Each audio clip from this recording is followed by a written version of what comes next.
CashFlow Diary Podcast, episode 448. Welcome to yet another exciting episode of the CashFlow Diary Podcast, the podcast that teaches you insider tips, tactics, and strategies for creating leverage streams of cash flow into your life. Learn from top-performing entrepreneurs, business owners, investors, and thought leaders from across the globe as they share their secrets to success. Like what you learn on this and other CashFlow Diary podcast episodes? Go to learninvestingnow.com and sign up to receive powerful tips and information that will help you succeed as an entrepreneur and investor. Now, here's your host, investor, entrepreneur, business owner, educator, speaker, author, and master facilitator of Robert Kiyosaki's cash flow game, Jay Massey. All right, ladies and gentlemen, welcome back to another episode of the CashFlow Diary Podcast. I'm your host, Jay Massey, and I'm glad that you are here today because what is interesting about all of us as entrepreneurs is that our journey is anything but a straight line. And you never know really where the inspiration is going to come from for your next business idea or how you're going to go out there and influence the world. Many of us start out in places that you would just never, ever suspect. And then one day we just appear to the world as, quote unquote, the finished product, or really the product still under construction. But the world now knows us and looks at us as a finished product. And I think today's guest is going to give you some insight, not only into pivoting, not only into understanding things that you may not consciously be thinking about all the time, but also understanding the world from a completely different perspective, but most importantly, understanding why you can be a part of it, why the things that you're passionate about can actually make a difference, and most importantly, why you need to speak up and say what's really on your mind. I want you to pay attention because I have with me today none other than Kevin Van Eekeran. Now, you're like, Kevin Van Eekeran. Have I heard that name before? It's because you probably know of his podcast, right? thestateoflogic.com. Now, here's my point. What I want you to do is I want you to pay attention. I want you to hear his journey. I want you to understand, honestly, what being a member of the SWAT team, farming, and investing all have in common. This is going to be interesting. Ladies and gentlemen, help me welcome Kevin Van Eekeran. Kevin, you there? Jay, thanks so much for having me on. You are quite welcome, sir. Glad that you are indeed here. So, you know I got a lot of questions for you, but before we get there, I got a basic question for you. The same question I tend to ask everybody the first time that they're here. You ready? I am. All right. So, Kevin, I tend to look at today's entrepreneurs a lot like yesterday's superheroes, like Batman, Robin, Wonder Woman, etc. And I tend to think that entrepreneurs and superheroes have a ton of things in common. Chief among them is the fact that as an entrepreneur, there's times where I can envision myself, getting dressed up, possibly wearing a cape and saving people in various different ways and forms. But also, like a superhero, an entrepreneur has a beginning. So if you think about, say, Spider-Man, for example, there was a time where he was just a kid going to school, taking some photos, trying to earn some pizza money, doing his thing. And then one day he gets bit by a spider and discovers that, hey, I've got superhero powers. And now he has to choose whether he's going to use them for good or for evil. So my question to you is as follows. Before your business, before your podcast, before the SWAT team, before all the things that people know you for today, what we want to know is, who is Kevin Van Eekeran? That is an amazing question that I am not sure I know how to answer effectively, but I'm going to give it a shot. I was the kid in school who I was severely dyslexic. And didn't really learn how to read until I was in 5th grade. It really struggled with all that. And so I was always in my head and always coming up with ideas and always entrepreneurial. And so, I started writing a book about all the different ideas I had. And now it's 2 books. And as I look back to those younger years, I came up with some ideas that if at 10 years old I had implemented properly, I might have come up with that business that is now successful today. And that's when I realized, going through that and seeing that those ideas were successful, and someone else executed, now I needed to learn how to execute. And that's what I did through college and then my time with the SWAT team. Okay, now, just so you know, we really got to talk about the SWAT team. But before we get there, because I feel like there was a path that even happens before the SWAT team. I don't know many people who wake up one day and go, hey, I want to be on the SWAT team, let alone, hey, I want to be a podcaster. There's definitely a path, and I want to understand that journey a little bit more. What was that like? I know, you mentioned about being dyslexic in school and all of those things. So I'm going to assume that school wasn't a joyous place for you at the moment, and then it became so later because you went to university after. Yes, so school was not fun for me. Even in college, I mean, I had fun in college, but the school part was not fun. That's a different podcast, but yeah. It is. It's called Booze Before Noon. And so essentially what I really learned from college was actually not the schooling itself, but what the schooling forced me to do, which was to do ride-alongs for extra credit and for internships. And as I started to ride with the police and understand their world more, I then began to understand how to be a leader, how to think things through in a much more critical way. And those skills on top of that already entrepreneurial spirit is what led me down the road of joining a SWAT team as a civilian.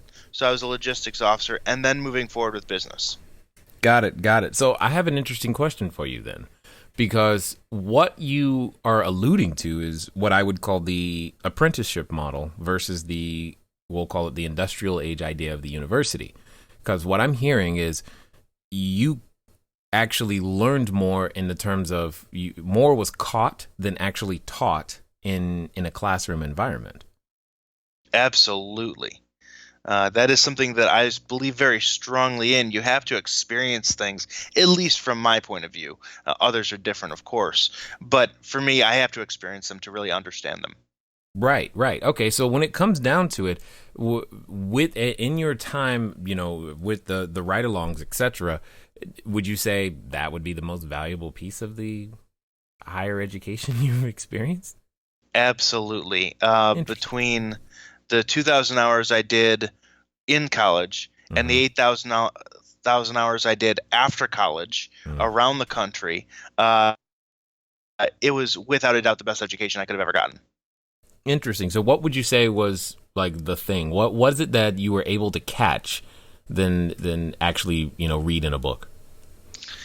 It was understanding that the world is not as everyone wants us to believe. Well, what do you mean by that? Well, I think that we all need to understand that the world is much more complicated and nuanced than we would be led to believe by historians, by entrepreneurs who are telling their story, and by actually experiencing that and understanding it and making the mistakes to say, oh crap, I need to learn from that problem.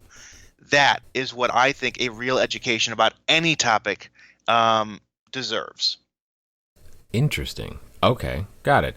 So if you were, to be asked very directly, for most people who are looking to become an entrepreneur, is it better just to find a mentor, or is there something that they could benefit from going to a university? I happen to believe that the university system is getting worse and worse, in my opinion. What does that mean? Getting worse and worse. This is all, I didn't know it had changed, so I think it's always been that way. But you're saying it's getting worse than what it was before. So this is interesting. Yeah. So the experience I'm having through many of my investments, which are in the collegiate space, and my understanding of just social issues and all that, is that often we are protecting our students more and not teaching them how to think. Instead, we are teaching them what to think. And the entire purpose of university, in my opinion, is learning how to think and how to critically think, and that is no longer being taught. And I think that is what really worries me. Wow. Okay. So let's dig on this a little bit. Give me an example of something that you've seen where someone was being taught what to think versus how to think. So this is the concept, and it's a much broader concept than one individual issue. Mm-hmm. But the concept of safe spaces and trigger warnings and all that is a concern in the sense that we need to find a happy medium. These things are not all bad, but we need to be able to allow people to act like adults as they are adults in college. Mm-hmm. And to teach them how to process information, no matter how disturbing or tantalizing or whatever that information is, we need to be able to teach them how to process that information in the most logical, analytical, and detail-oriented way, so that they can come to the correct conclusion that works best for them. The concern with things like safe spaces and all that is simply that we are not preparing our children, our next generation, to be a great part of the workforce. Mm. And if everyone is scared because a word can be seen as violence, how are we ever going to get anything done? Interesting.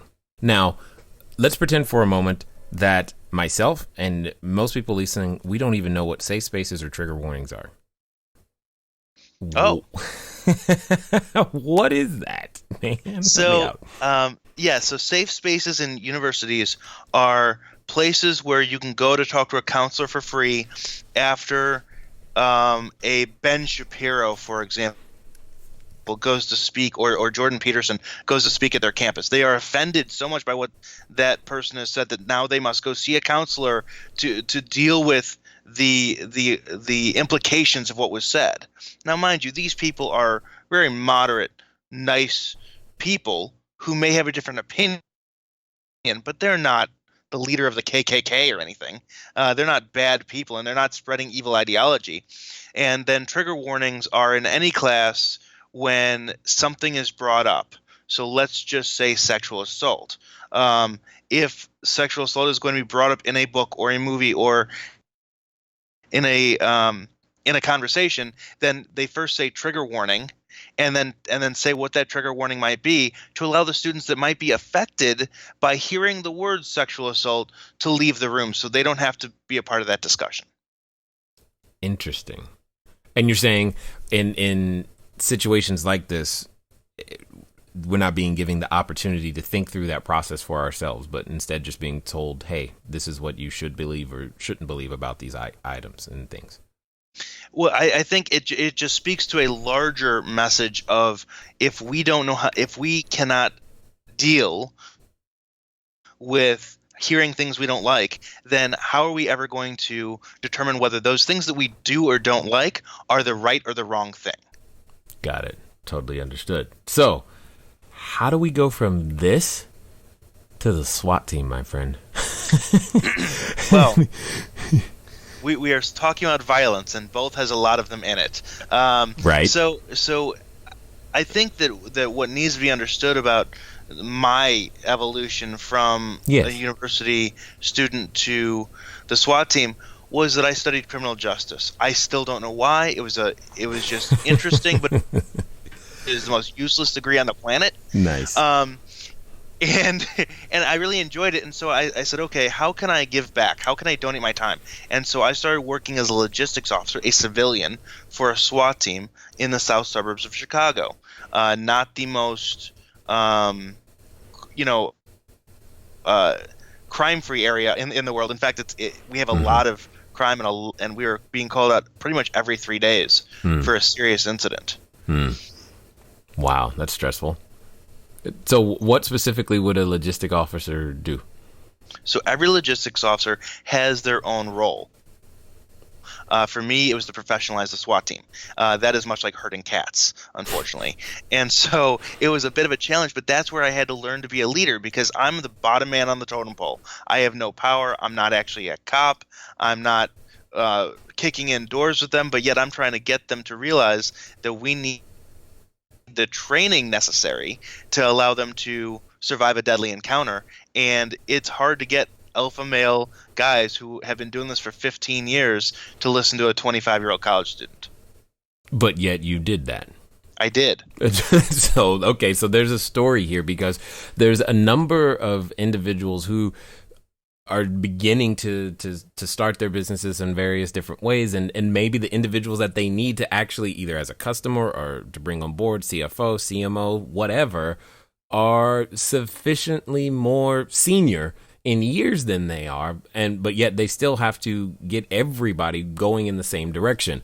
So you started a company that was training SWAT teams nationwide. How did you get to the point to where they would actually listen to you and quote unquote take you seriously, is the phrase that's said?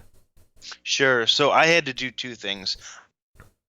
I had to apply my out-of-the-box thinking, because I'm not a police officer, to solve the problem of what is best for cops, equipment or training. And so I experimented with both. And equipment was great. You buy them an armored vehicle, that's great that it'll stop bullets. But if they don't know how to use it, if they haven't been trained properly, it's a pointless tool. Right. And so once we started training people, we started seeing cops survive deadly encounters at a much higher rate. And that is when we realized this is the thing we need to do. And so I just spread that message in a very authentic and influential way to get people that were 20 years my senior to actually listen to me. Got it. How did you spread the message? What was your medium? Well, cops are unique people. So I had to create a prank, of all things. I created a fake company that then turned into a real company, messing with a few members of the SWAT team, because it's cops love pranks, and cops love kind of messing with each other. And so I created this fake company and went to all of their customers from the SWAT team and the FBI and the DEA and the Chiefs Association and all that, and shut them down for 3 months. And they were thinking that I had started my own company and I was just killing them. And really, they never lost a sale. Everyone ordered through them afterwards, all that. But it got everyone's attention. And that's when I said, I'm actually not selling products, because they have a product company. Instead, I'm going to be hiring the best trainers in the nation to train you guys and other teams across the nation, and I need your help to spread the word. And they happily did that.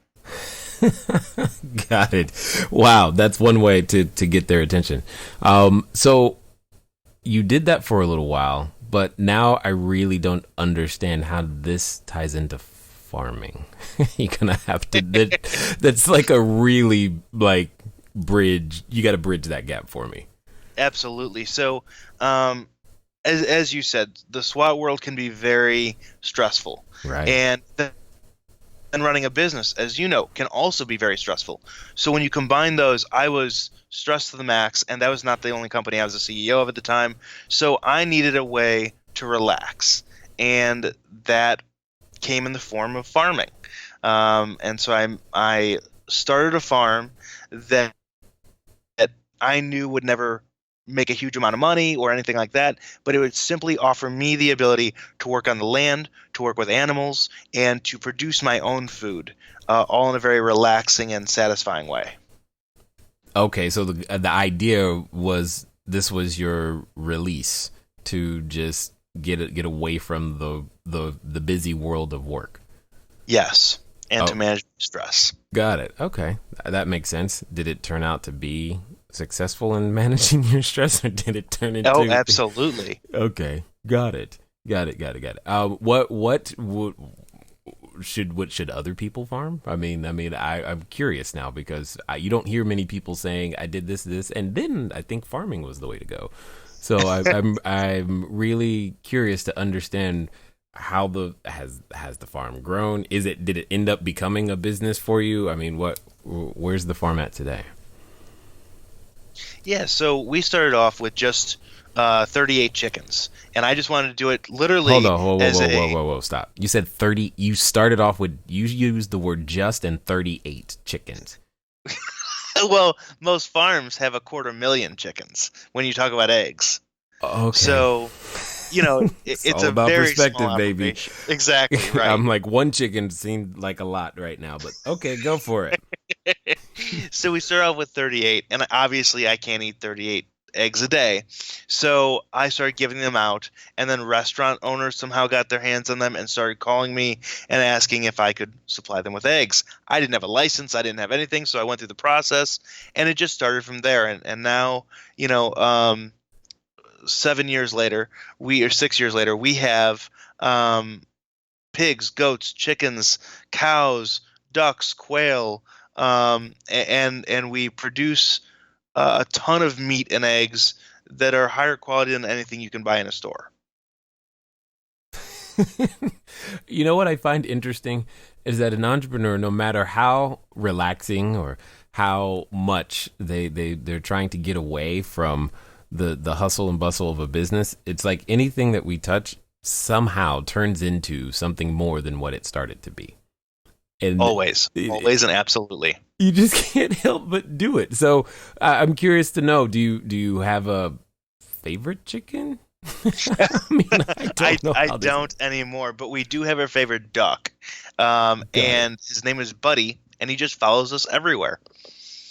Interesting. Okay. Yeah. I don't know the first thing about starting a farm, but I get the fact that you have this thing that everywhere you go, you start businesses. Now here's another big gap. You have a podcast, The State of Logic, and I really need to hear how all of this ties together. Because I'm I mean, we've had many people on the show before whose journey has took many turns, but I can't even find a thread for you right now, and I'm trying. Hello there, entrepreneur. This is Jay Massey. I know that if you've ever gone over to the site, CashFlowDiary.com, you may have asked yourself, where on earth do you get a domain name from? Especially as you are beginning to build your bigger, better, badder business, you need a web presence. You need the email address. You need a way for people to contact you electronically so that you can stop doing the @gmail.com game.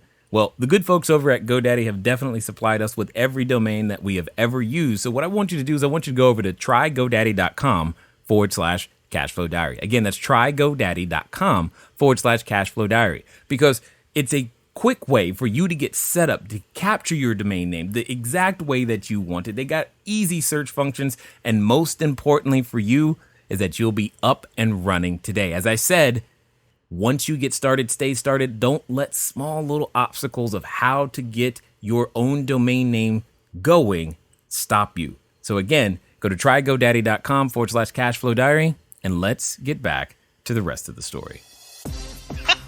Okay, so it actually makes sense once you hear it. Basically, about 6 months into me being a part of the SWAT team, we get called out to a barricaded gunman. That is a lone person in a house with a gun. And when we get out there, we set up the perimeter, and I realized I had my dog in my car when we got the call, so I brought her with, and I had it running, and I take like her a out. canine unit? No, just a normal dog. Oh, just okay. my personal dog. I just happen to have her with me. As I said, I'm not a police officer, so there's no reason for me to have a police dog. And right. But it is a German Shepherd. So I take her out of the car, let her go to the bathroom, give her some water, put her back in the car. I go on about my duties for the next 5 hours. Turns out no one's in there. This happens like 80% of the time, sadly. And so go back home. Don't think much of it. Later that day, turn on the news, and they show a video of me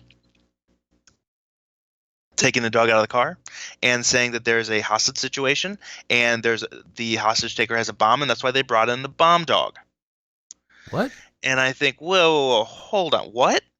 So I call the nightly news producer, and I get a hold of him after about half an hour, and I say, look, I'm the guy in that video. I'm on that SWAT team. That didn't happen. There was no hostage situation. There was no one in the house. That is not my personal dog. You have to run a retraction. You have to do something. And he literally laughed and hung up the phone. And that's when I realized, oh, wait, the media is not out to exactly tell us the truth as much as they want to get eyes and clicks to make money. And that was the kind of antithesis for The State of Logic, my podcast. because we need to understand it and learn how to critically think through things instead of just reading a headline and assuming it's 100% true. Wow. Interesting. So they literally never did anything about that. Correct. They never did anything. Well, that's not good.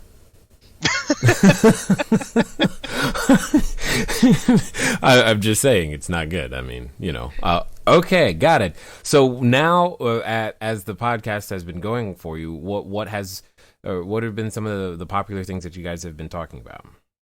Well, the beauty of the podcast is that critical thinking covers every aspect of life.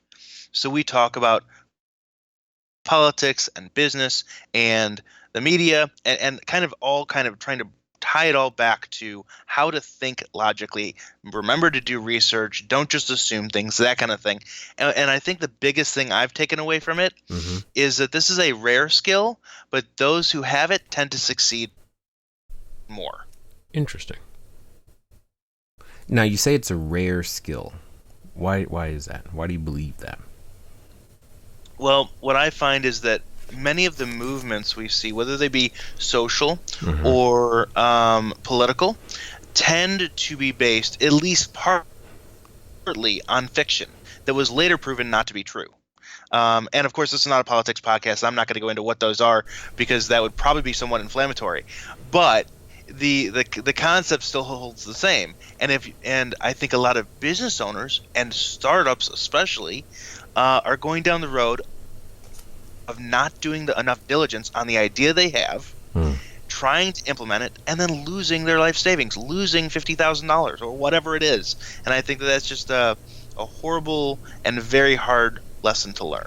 Got it. Now that actually brings up something I want to circle back to, because you said a little bit ago that you have investments in the collegiate space. We didn't unpack that then, but let's talk about that now.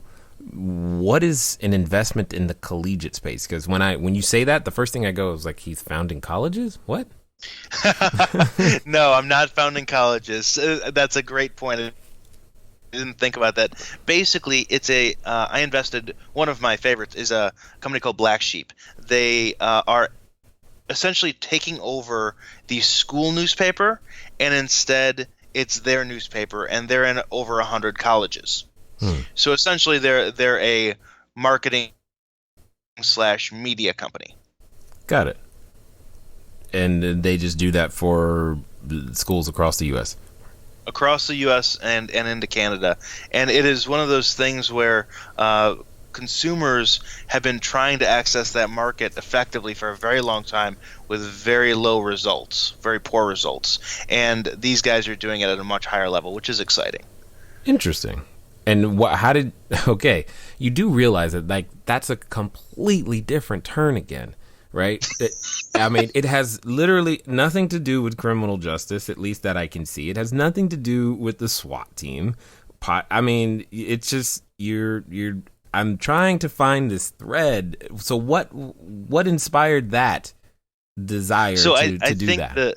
The common thread to all of this is business, and the common sense approach to business can be applied to practically anything. That's exactly what I'm doing with investing. Is I'll invest in a collegiate media company. I have no idea about the media, and I was probably too drunk in college to remember anything effective about that.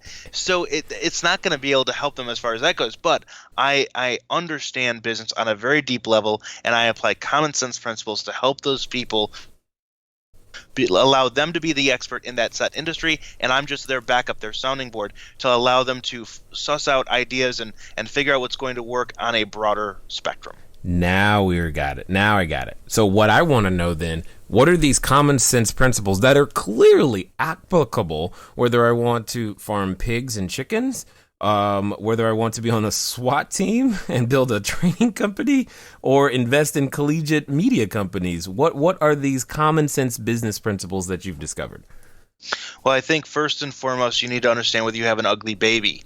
An ugly baby is essentially, we've all seen them, right? You go on Facebook and someone posts a picture of their newborn baby, and you're not entirely sure whether that's a newborn baby or a new alien race that has been discovered. And But no one obviously would ever tell them that their baby No, is ugly. never. There's no point to that. Never heard it. However, there is a point to telling someone that they have a crappy business, because you don't want them wasting time, money, and effort on something that isn't going to be successful. And so the ugly baby syndrome is when friends and family won't tell people that the business isn't going to work. And so it comes to us investors to tell them that. And so the first thing is to remain objective, to remove bias, and to determine whether or not your business is actually going to work on a larger scale. And then once you've done that, now it's about hiring people. You need to find what works for you. I personally use some very kind of hardcore personality tests and a long-form interview process. Slow hire, fire fast is my model as far as hiring and firing people. And then, obviously the third thing is just try and find the people that are going to be in your executive level that have so much common sense it almost irritates you, and that will allow you to succeed. Got it. Now, you said something in that I want to dig into, because it made me wonder. You said, is your business going to work on a larger scale? Are there some businesses, in your opinion, that work on a small scale, but that would never work on a larger scale? And therefore, if the entrepreneur is choosing to quote unquote, stay small, they should continue? Oh, of course. But let me be clear that when it's just an idea, it is just that. It is an idea. Maybe you've made 3 sales of prototypes. It has to scale from there just to be considered a business. So whether that is a family business that produces $100,000 a year on the side, or whether that is a $20 billion unicorn, regardless, scale is necessary. Got it. Totally understood. So what would you say, with the times of working with the entrepreneurs that you have worked with, what would you say are the common things that have shown that they don't have this common sense? Well, the biggest thing for me is, can someone admit a mistake? And typically, if someone is using logic and common sense and able to put emotion to the side, especially for business purposes, then they can say, yep, that was a mistake, and this is how we fixed it. And so the first thing I do when I talk to a potential investment is, all right, where are your mistakes and how did you fix them? And if they've truly implemented those, you're seeing that business grow from that. Whereas if they understood it's a problem but didn't understand how to solve it, or whatever the other issue is, they've implemented something but you saw no change in revenue. Interesting. So I like the fact that you're starting off with a question like, where are your mistakes and how did you fix them? Because that's not typically the conversation most entrepreneurs want to begin with, or even bring up ever. That's right. It is often my conversations are a little bit more weird and uncomfortable than many, but I think that's what allows us to really get to the nuts and bolts of it and understand not just the process but the people.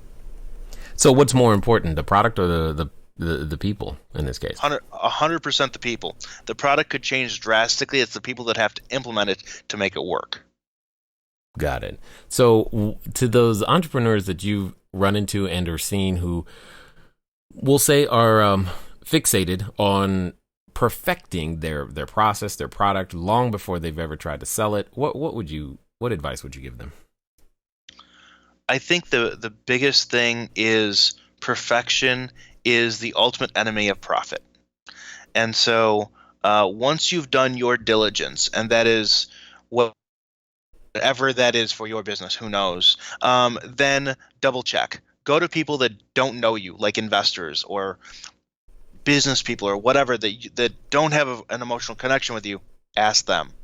Once they have the sign-off, once they've given the sign-off, then move forward. And I think that process will grow and mature as your customers tell you what to do, when to do it, and how to do it. I like that. I like that a lot. So for those that have listened this far and that they probably want to pick up more of what you've been putting down and find out more about what you're up to, what's going to be the best way for them to catch up with you? thestateoflogic.com and all of its assorted social media outlets as well. Got it. So as we wind down here, I've got a question for you because I'm actually really intrigued to hear your answer. Let's pretend for a moment that the person listening today is actually going to move forward. Kevin, they're going to make it happen this time. They're making decisions. In fact, let's even go so far as to say they're standing in front of the superhero outfit store, ready to pick out their cape and tights, and they're jumping in. They're going to become that entrepreneur, take their business from that 5 to 6 to 6 to 7 to 8 figures. They're going to really do it now. My question to you is as follows. Like I know, that in those moments of decisions, we often are met with a companion, and that companion comes in the form of a voice reminding us of what we can't do, why it won't work. Who are we to ever think that we could do such a thing? That's so crazy. I mean, really? A farm? Who wants that many eggs? I mean, all of these things come to our minds. And for some people, they're actually related to the person. That voice is where it's coming from. So this time, though, they're going to follow through. In fact, they're going to follow through in the next 24 to 48 hours. What would you suggest that they do? I think the first thing to do is to, as I said, get outside opinions. And once that comes back positive, then I would say estimate that you're going to spend twice as much as whatever you think. And that will still be a low number. Oh, man, do I have stories on that one. Totally understood. I completely agree. 100%. I knew it was going to be different. I knew you were going to say something completely different, and you did. And that's fine. That's completely fine. So with that being said, though, I do want to acknowledge you and thank you for taking the time to share your knowledge, your insight, and your wisdom here with us today at the CashFlow Diary, sir. Thank you so much for having me on. Keep up the great work. I've really enjoyed listening, and I can't wait to talk to you soon.